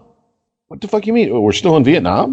It's 1969. I thought we were done with that. Like, that's how little we give a shit and how easily distracted by this shit. And politicians take advantage of it. And what are you gonna do? Well, Rich, I'd have to turn off Netflix to pay attention. I think it's one step worse than that. I mean, our modern wars are marketed to us by politicians in a way that we shouldn't have to care about this. You know, this whole support your troops, you know, because they're going over there and doing stuff that you're not doing. Right. That used to be support the troops was it packaged in with support the war effort, which means some people who didn't have to work before are going to have to go to work. And some people who have a lot of money are going to have to pay some more of that in taxes so that we can support this war effort. That was part and parcel of supporting the troops. Supporting the troops now means support them because they're going over there doing, you know what, it doesn't fucking matter. They're going over there. Go back to your television sets and your movies and your shopping malls and just fucking support them already. Go back to bed, America. Government is in control. And stop asking questions. You know, it's one of the best parts of the Generation Kill miniseries. At the end of every episode, when they're showing the credits, sometimes they recreate the conversations, the interviews that the reporter got from the Marines, and other times they have the actual audio.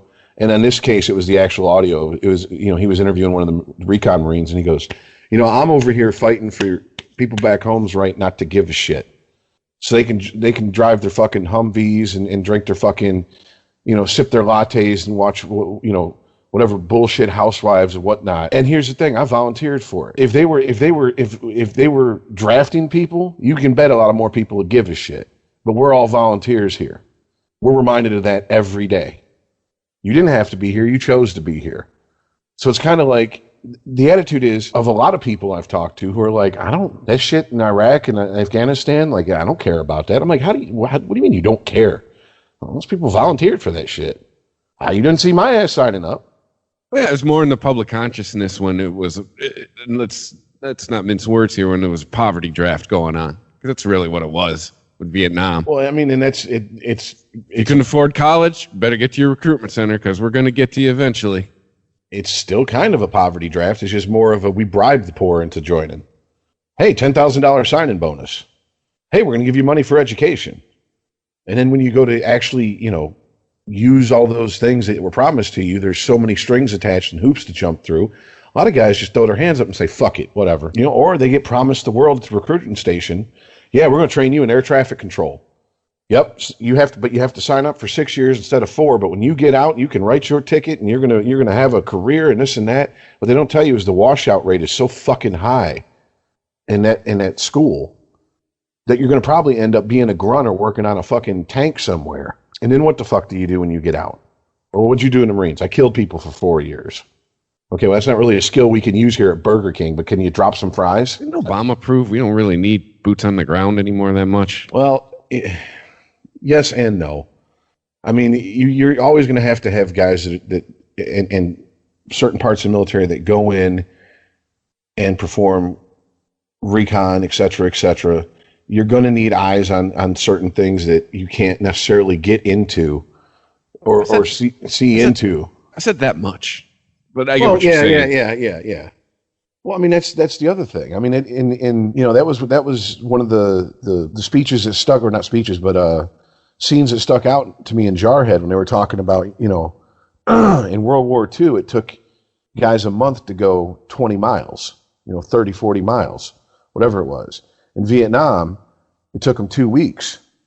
This war will be over before we even get to the front lines. You know, it's the mechanized warfare, the violence of action, as they called it in Iraq, is literally you had a bunch of guys on the ground and the war was happening before they could get to there. get to it. By the time they got there, everything had been bombed out and pretty much cleared for them. So it wasn't the war that we grew up watching war movies, seeing war like that, like, Platoon or, Sands of Iwo Jima or whatever. It wasn't like that. It was, I'm glad we trained for all this time for them just to come and bomb the fuck out of a town and then tell us to drive through what's left of it and just keep going until we get to Baghdad. And that's pretty much what happened. So, I mean, I don't know. The bottom line in my mind is we as America are operating as an empire, and we want our military to be the world police. But we don't want to say it because there's going to be people that are going to bristle at that, and rightfully so. But ultimately, that's what we are. I mean, like if we pull, you brought up Germany or a base like in Okinawa. If we pull out of those two countries, what do you think that they're going to start World War III? You think Germans are going to start hunting up Jews and putting them in camps again? They learned their lesson. You know what I'm saying? Yeah, I think Pearl Harbor is perfectly safe if we're not in Okinawa. Yeah, that's not going to happen. But we want to have our presence established in these countries because that's how you maintain an empire. The problem is we're now dealing with people who they're not Germany, they're not Japan. What the fuck is there to do in Afghanistan? And look at a picture of Afghanistan before it's bombed and after it's bombed, and it's like, which one's which? I mean, it's not like we're going to build them into some great society. Remember the whole nation building thing? Like, well, we're not in a nation build. There's nothing to build there. They didn't have shit in the first place. I mean, outside of the major cities in Iraq, Baghdad and a handful of others, that is just barren country with people living like it's the 1800s. Geography's kind of against them. These are people that live in hamlets and huts and shit. And they're goat herders and farmers. It's not like we're going to go in there and teach them how to fucking, thank you for calling ATT. How can I help you? No. They don't even know what a telephone looks like, most likely. But we got to have, like you said, we got to have our footprint in the Middle East. And who knows? Maybe if we help Syria, then they can build our iPhones for us. Can we get them cheaper than from China? I think they might care about human rights even less. So it's possible. Here's the bitch of it. Even if they build them cheaper, the price is going to stay the same. It's just more of the profit's going to go into Apple's pocket. Yeah. No, at this point, iPhones are priced at a price you think you should pay for a high-end phone, not based on what it costs to make it. If iPhones started going down in price, people would start going, oh, what happened to the iPhones, man? They used to be good. In our culture, that's because in our culture we equate quality with how much you spend on it. Right. It's time to turn your bathroom into your personal sanctuary with Lowe's. Right now, save big on stylish fixtures and more storage, like a white shaker-style vanity cabinet with vanity top and mirror, now just $199. Or a dark gray vanity cabinet with white cultured marble top for just $299. Don't just do it yourself. Do it for yourself. Find more savings on everything you need for your home projects at Lowe's today. U.S. only, valid through February 2nd, 2021. It's time to turn your bathroom into your personal sanctuary with Lowe's. Right now, save big on stylish fixtures and more storage, like a white shaker-style vanity cabinet with vanity top and mirror, now just $199. Or a dark gray vanity cabinet with white cultured marble top for just $299. Don't just do it yourself. Do it for yourself. Find more savings on everything you need for your home projects at Lowe's today. U.S. only, valid through February 2nd, 2021. It's time to turn your bathroom into your personal sanctuary with Lowe's. Right now, save big on stylish fixtures and more storage, like a white shaker-style vanity cabinet with vanity top and mirror, now just $199. Or a dark gray vanity cabinet with white cultured marble top for just $299. Don't just do it yourself. Do it for yourself. Find more savings on everything you need for your home projects at Lowe's today. U.S. only, valid through February 2nd, 2021. Unregimented. ChristopherMedia.net. ChristopherMedia.net. Unregimented. Hey, Rich, I wanted to mention, you said that you would like to see some sass go up against Trump. You might get a little taste of that wish It looks like Stacey Abrams going to be doing the response to the State of the Union. Just be the first one sentence response. Oh, hell no. She just steps down. Okay, well, I don't know if you've seen a lot of this woman. I know, like, she lost her governor bid, and it was a contentious race, and she got on the news a lot for that. But if Stacey Abrams is a fucking smart person, she is wickedly smart, and she's not gonna say "oh hell no," but that is what the majority of America is going to hear. So you're right. I was thinking more maybe the first response where there is no response. She just side eyes the camera for like 30 seconds. Right?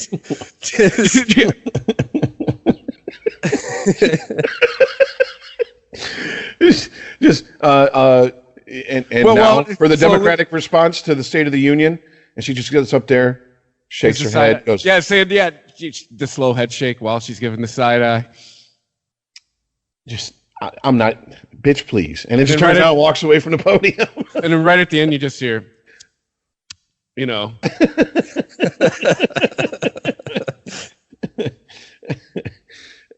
and the whole country would understand her. Like, yeah, we get it. We know what you're saying. No, it's not the look. I don't need like this. I don't need for like coonery to happen. That's not what I'm calling for. No, I hear you. I want someone who's genuine. Yes, and like even for all the people that go, Trump speaks so plainly and from the heart. I don't think he's genuine. I think he'll say whatever the fuck he thinks he needs to say. He's a carnival barker. Exactly. Mm-hmm. He's the ringmaster. I'm kind of curious about this because, like I said, she's a smart person. I'm hoping that I'm going to hear a lot of things that I believe are coming from the heart. I fear that I'm going to hear a lot of the identity politics bullshit that her party likes to stick to. Yeah, it's probably going to be more of It's going to be she will not have written the speech. It will be like a speech written by a committee. Yeah, I'm curious because I don't know her as like a formal speaker. I've seen footage of her speaking at, I don't know, they're probably like a town hall meeting or something or having debates. But yeah, I guess we'll see. Well, something that you mentioned identity politics. Something that I've been seeing is it seems like there's a growing group of people who are willing to be more vocal about, look, can both sides who want to play identity politics just shut the fuck up? Like, really, it does nothing to help. You push, they push back. All it does is create hate and discontent and just divide us even more. People need to just shut up. And I hope that there is a candidate that comes out from the Democrats. It's like, I'm not here to pander to anybody. I'm not going to sit here and, people of color and white people and privilege and all this bullshit, because it's just such a divisive thing. And if she gets up there and starts that shit, that's when I'm going to side eye her. Be like, ugh, bitch, please. And just click. I'm not even watching that. Yeah. I'm with you. Unfortunately, Rich, I think you're talking about, to use a worn out cliche, but I think you're talking about a bell that cannot be unrung. Well, be honest with me. Do either of you guys feel that like Obama didn't, or do you feel that either of you feel that he doesn't care about, equal rights for all groups of people? No, I do not have that feeling. I think he does care. Okay. But he didn't harp on it. He didn't beat that fucking drum. You know what I'm saying? Like this is why it's so maddening when I hear people go, "Oh, he's the most divisive president we've ever had in history." Is it because it's something he did? No. It's because of the color of his skin. And some people just weren't ready to deal with it. Period. End of story. It's not like he got up there and was like, "Hey, white people, it's Vengeance Day, motherfuckers." Yeah. You know what I'm saying? It wasn't any of the shit that I like. Yeah, there wasn't barbecue on the front lawn of the White House. Exactly. He didn't have a basketball court put in out back. None of that. Exactly. He's a politician. Okay, he knows that shit ain't gonna play, and to be further honest, I don't even really know if it's in him. I mean, that was the other thing. That's like there's gonna be a black guy in office. Well, he's gonna act like the stereotypical black guy. No, he's not. It's not a Wayans Brothers movie. It's a motherfucking educated man. He ain't gonna get up there and, dance for you like Amos and Andy. But he was, I truly believed he was a genuine guy, that he actually did give a shit. Now, I don't know. That's all I want in a politician. I know that we got into it about, the last voting cycle and stuff and all this, and I was just like, I don't.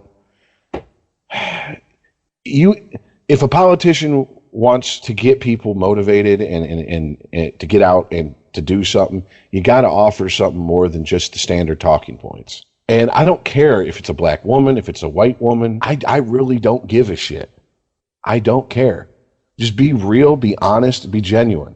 If shit's fucked up, tell me shit's fucked up. Don't be like, no, everything's fine.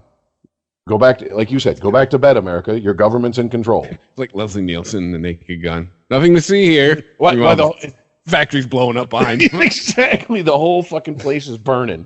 And he's like, no, just everything's fine. Go home. It's okay. And I mean, but I also realize I'm a minority in that aspect when it comes to how I like my politicians. I was going to say, you need to move. That's what you want out of a United States politician. Because I don't think that's happening anymore. Yeah, at this point, you're a slave to your party. You're a slave to your donors, and we're very comfortable with. We will live happily with a lie. Most of us just tell us, what we want to hear. I mean, it's the difference between Reagan and Carter. When shit hit the fan, Carter got out and did it and addressed the nation and said, "The shit has hit the fan, folks." And people were like, "Oh, who's this asshole bringing down my high?" And then Reagan gets in there and he's like, America, Rambo, Mom, apple pie. Yeah, that's more like it. And that's all. He was just literally a B movie actor getting up there, just the vaguely American things that came into his fucking mind. He would just fucking ejaculate out his mouth, and people voted for him. And I think, you want to look back at history. Who's led a more substantial life, Ronald Reagan or fucking Jimmy Carter? You might not like the man's politics, but Jimmy Carter walks the fucking he walks the talk. Also, still alive. Well, dude's 80 with cancer, and he's out there building and framing houses and shit for low income people. Did Reagan even give a jelly bean to a homeless veteran once he was out of office? No. I mean, get the fuck out of here. Reagan was just an empty suit politician. Carter is a real human being, and hey, yeah, real human beings don't do well in this country. We don't like honesty in this country. We really don't. When someone starts being honest, we start finding ways to shut them up. It becomes hate speech. It becomes whatever the fuck.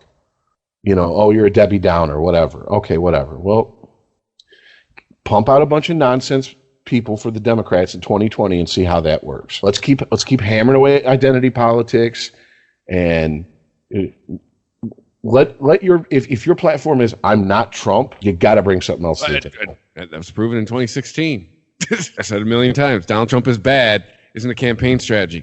Might be in 2020, but 2016 it wasn't. But I know a lot of people who were like, hey, I voted for Trump because I really hated Clinton, who would have told me I wouldn't do it again. Wouldn't vote for Trump again.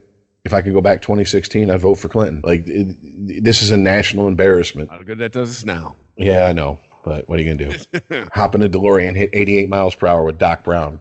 Go back 2016. All right, so. 2020, can't wait. Is that it? We got anything else? No, I'm good. Yeah. Oh, just real quick. This isn't going to be a topic. It's just, I saw this scrolling through the news earlier today. I guess CBS on like their streaming service is going to do a 10-part miniseries of The Stand. Like they're going to have a 10-hour movie of The Stand, Stephen King's book. And I'm just like, really? I'm like, wait, I'm sorry, right. Who's doing that? Whatever CBS's streaming service is on. It'll be like how the new Star Trek is only on their streaming CBS service. Direct, I think. Yeah. Interesting.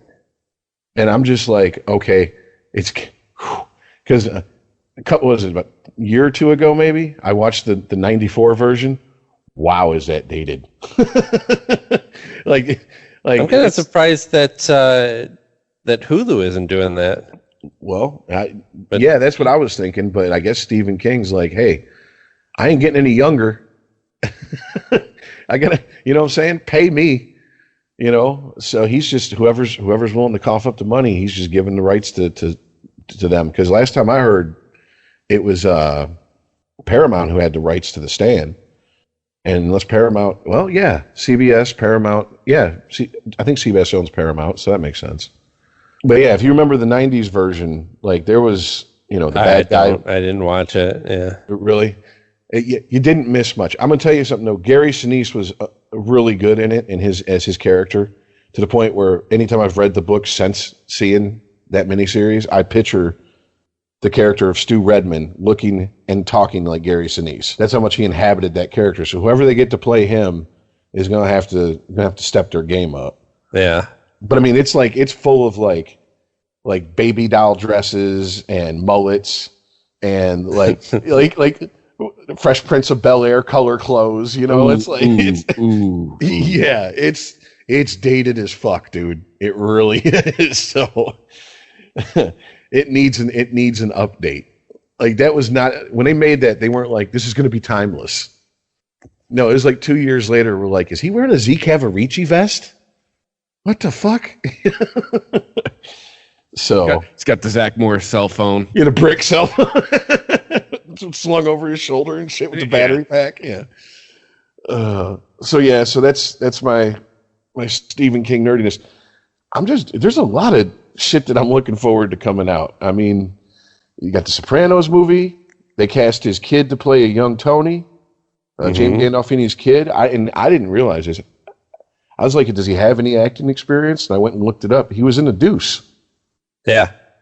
I'm like, well, he's got to be able to hold his own to be on a David Simon show. So, you know, and then that's coming together. Right. And I heard, when I heard it, they mentioned who he had played, but I was like, I don't know who that is.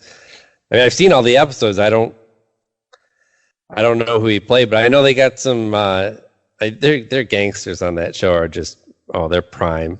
I didn't know James Franco was allowed to work again. Oh, yeah. Sexual assaulter James Franco. It was it. He got a blowjob in a car. Yeah, that's what that all was over. Oh no, he was casting people to play a role where they were going to have to be naked, and he asked. That was also that. I forgot that those two things.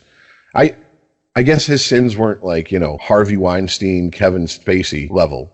You know, shit. Kevin Spacey's going to court. He might be sharing a cell with Bill Cosby. You know what I'm saying? Like.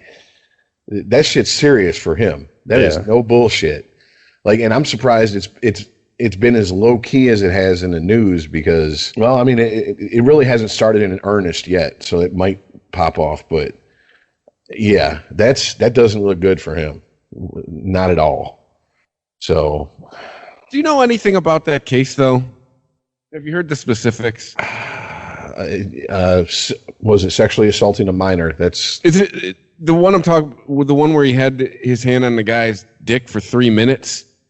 The only thing I thought of when I heard that one, I don't know if it's the court case, but there's a story where like Spacey was at a club hitting on a dude. You know, dude was rebuffing him, and allegedly Spacey had his hand on the guy's cock for 3 minutes. I don't know about you guys, but at about 5 seconds, I'd be like, "What the fuck are you doing?" I'm gonna give you 10 minutes to get your hand off my dick. Yeah. I mean, I'm not trying to minimize. That was the only thing I found fishy in that story. Is at about 5 seconds, I'd be like, "What are you doing?" Maybe 3 minutes is a long fucking time to have someone's hand on your cock who you do not want on your cock. Yeah. I mean, if the doctor's like, turn your head and cough, and he takes more than 10 seconds, I'm like, this ain't a social call, doc. Hurry it up. You know? Yeah. Find me a drink first. Yeah. After 30 seconds, doc, I feel like I should pull a 20 out. But maybe Kevin Spacey's a badass in person. I know. He's got that ninja. He's got a ninja dick grab. He just walked up and just put the clamp on. It's like, you going to take this motherfucker. And dude was like, I was scared of Kevin Spacey. You don't even know it. My hand's been on your cock for 2 minutes. You ever seen Seven? I wasn't acting. It's like, oh shit. All right.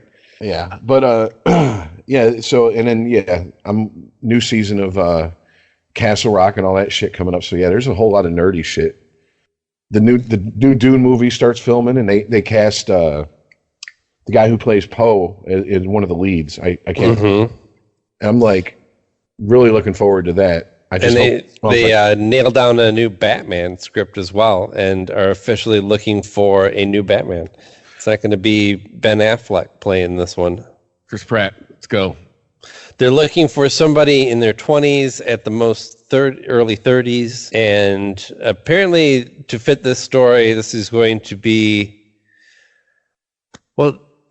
this is possibly going to be a movie that actually shows us a facet of Batman that we haven't seen on the screen before. And ironically, it's the one that means the most to him, and that's the detective. I mean, if Batman is anything, he's a detective. A bunch of badass toys. Yeah.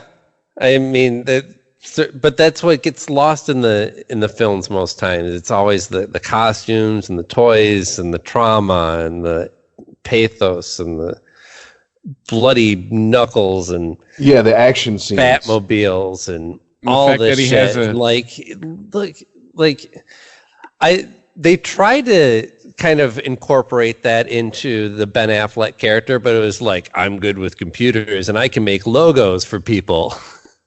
Like, great. How about the great detectoring you did there? The fact that he has a quote unquote ward. No one says anything about it. Yeah, a lot of shit about that. Well, I mean, in the circles that we travel in, like the nerdy comic book circles, but in the movies, outside of those two Joel Schumacher abortions, really haven't played up the Robin bit. I mean, even Christopher Nolan, like, he just gave a wink and a nod to it at the end of Dark Knight Rises. Like, I don't understand why you don't go by your real name. I like it. I think Robin's a great name. And I was like, oh, okay. All right. Got it. Little, Easter egg for the fanboys. But well, if you're interested in that relationship, even though Batman doesn't appear in the Titans show, a lot of that story revolves around Robin's decision, Dick Grayson's decision to stop being Robin, and his conflict with that, and it's really well handled. Actually, it's one of the better parts of the show. It's you don't even really miss Batman for as much as like he's mentioned in that show, but doesn't appear. It's not awkward at all. It makes perfect sense. So wait, real quick. Because Batman's such a figure, like he'd just take over the show. Yeah. Well, yeah. Batman walks into the room and it's Batman's room. Right. It's Batman's Titans now. But I got to get my nerd fix. So is he stopping being Robin and being Nightwing? Is that what they're doing in that show? You kind of, over the course of season 1, you kind of see that develop. Not in a completely straightforward way, but yeah, that's okay. The basic gist of his character development in season 1. So we'll see where it goes from there. But they also, is it Jason Todd? Was he the Robin who was stealing the hubcaps? Yeah. Yes. Yeah. He shows up and he's great. And he's a totally different Robin. And yeah, I'd highly recommend it. I was iffy about that show in the first couple episodes, but it was fun enough and the action scenes were great enough that, it was just a fun watch. But I stuck with it and I was not disappointed. That was one of the better certainly one of the best superhero-related shows that I saw last year. I'll definitely have to check it out. So Batman's house. There's no hot air balloon, no milk cookies. No. No, but they did sleep in the same bed sometimes. There's no zoo in his backyard. Well, yeah, and I was going to say, you can tell Chris isn't really... There's been like a whole... People going and pulling panels from like 60, 70-year-old comics and creating this whole gay relationship between Robin and Bruce Wayne. So, it's like, I don't say this very often, but it was a simpler time back then. You know what I'm saying? Like when you could live with a 14-year-old boy and nobody would take notice. Well, not even, but they just wouldn't think that you're butt fucking your 14-year-old ward. Well, also, I mean, these jokes are falling kind of flat. Yeah, because we've heard them all so many times. Remember when Adam Carolla was complaining about his manager and he was talking about balls? Oh, you got to get a girl to handle your balls for this. Oh, yes. Balls, haha. And he's like, shut the fuck up, I'm a comedian. It's not funny. Like, okay, hipsters, I get it. I'm behind in the nerd culture. All right. We're like, shut the fuck up. We've heard it already. Yes. The ambiguously gay duo. Okay, I get it, guys. Straighten out your fedoras. Oh, fuck you. Come on. It's a bowler. It's not a fedora. Okay? Oh, surrealism's back. Yeah, let's get with the bowlers. Let's bring bowlers back. Make bowlers great again. All right. So now that we had our first false ending, like a Peter Jackson version of a fucking Tolkien movie, should we really end it now? Yes. Yes, we have to. Yeah. This is the part where I just thank all the new listeners. See you showing up every week. Thank you for that. New shows come out every Saturday. Check out all the other shows at ChristopherMedia.net. We don't always talk about politics. We got shows about sports, weed, beer, movies, all that fun shit. We are on Twitter at UnregimentedPod. You can email us unregimented@ChristopherMedia.net. Thanks for listening. We'll catch you next week. See ya. Later, guys.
Unregimented. ChristopherMedia.net. It's time to turn your bathroom into your personal sanctuary with Lowe's. Right now, save big on stylish fixtures and more storage, like a white shaker-style vanity cabinet with vanity top and mirror, now just $199. Or a dark gray vanity cabinet with white cultured marble top for just $299. Don't just do it yourself. Do it for yourself. Find more savings on everything you need for your home projects at Lowe's today. U.S. only, valid through February 2nd, 2021. It's time to turn your bathroom into your personal sanctuary with Lowe's. Right now, save big on stylish fixtures and more storage, like a white shaker-style vanity cabinet with vanity top and mirror, now just $199. Or a dark gray vanity cabinet with white cultured marble top for just $299. Don't just do it yourself. Do it for yourself. Find more savings on everything you need for your home projects at Lowe's today. U.S. only, valid through February 2nd, 2021.